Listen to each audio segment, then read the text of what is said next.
John chapter 19. Then Pilate told the soldiers to take Jesus outside.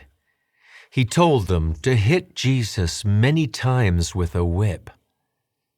The soldiers used some branches with thorns to make a crown for Jesus. They put it on his head. Then they put a purple coat on him too. They did all this as if he was a king.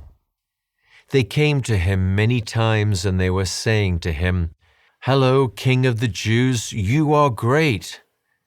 At the same time, they hit his face with their hands.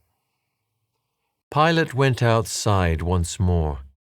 He said to the crowd, "Listen to me. I will bring Jesus out here to you. You should know this. I do not say that this man is guilty of anything wrong. I have no reason to punish him." Then Jesus came out. He was still wearing the crown of thorns on his head and the purple coat. Pilate said to them, "Look, here is the man." When the leaders of the priests and their officers saw Jesus, they shouted, "Kill him! Kill him on a cross!" Pilate said to them, "Take him for yourselves and kill him on a cross. I can find no reason why I should punish him." The Jews answered, "We have a law which says that he must die. He must die because he said, 'I am the Son of God.'" When Pilate heard that, he was even more afraid. He went back into the house. He asked Jesus, "Where are you really from?" But Jesus did not answer him. Pilate said to him, "Are you refusing to speak to me? Remember that I have authority. I can let you go free, or I can let them kill you on a cross." Jesus answered, "You could have no power against me unless God had given it to you. So the man who sold me to you has done a worse thing than you have done." From that moment, Pilate tried to let Jesus go free, but the Jewish leaders shouted back, "If you let him go, you are not Caesar's friend. Nobody should say that he himself is a king. That shows that he is against Caesar." When Pilate heard those words, he brought Jesus outside. Pilate sat down on a special seat for the judge. The seat was in a place called Gabbatha in the Jewish language. There were large flat stones there which covered the ground. It was about noon on the day when they prepared the Passover meal. Pilate said to the Jews, "Here is your king." But they shouted, "Take him away! Take him away! Kill him on a cross!" Pilate asked them, "Do you want me to kill your king on a cross?"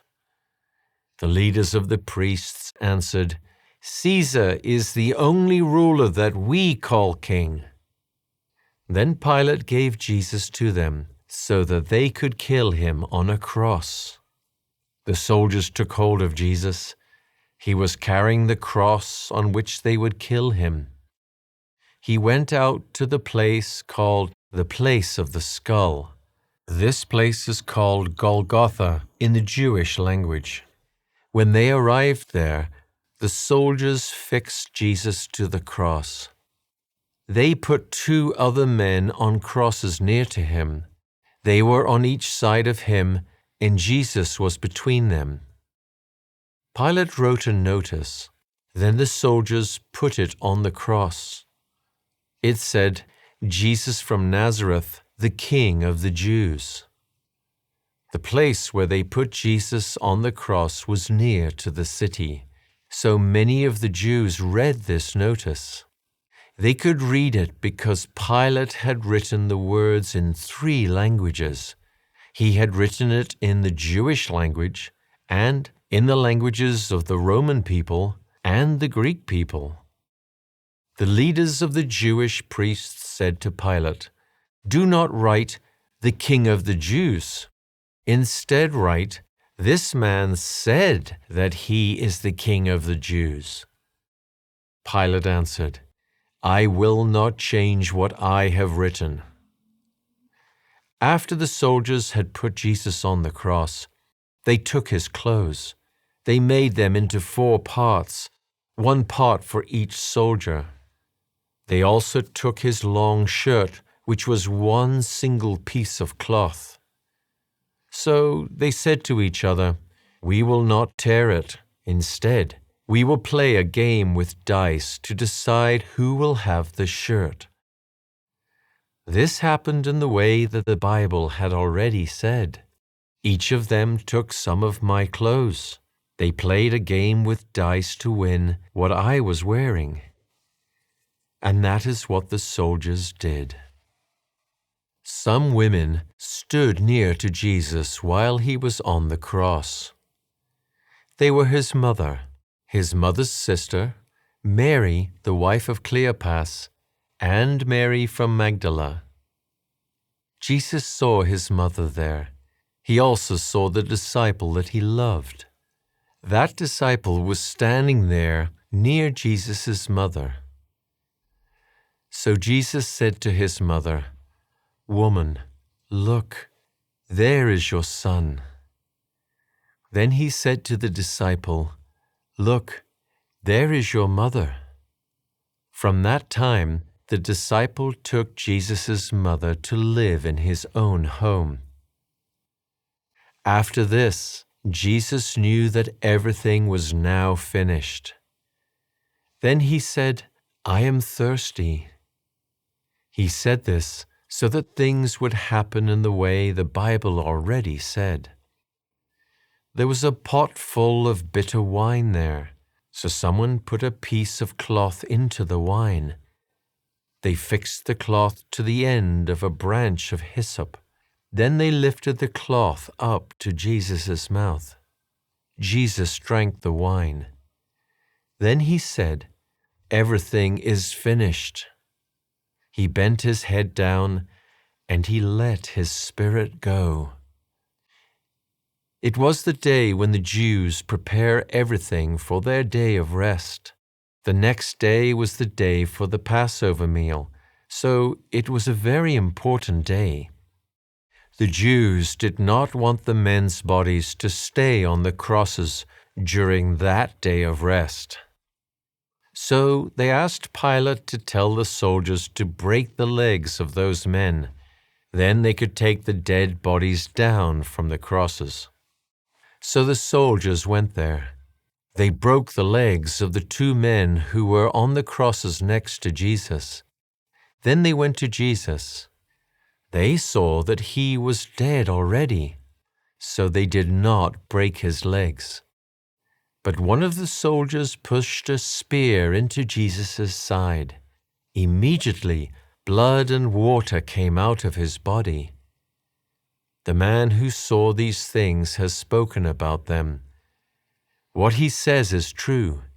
He knows that it really happened.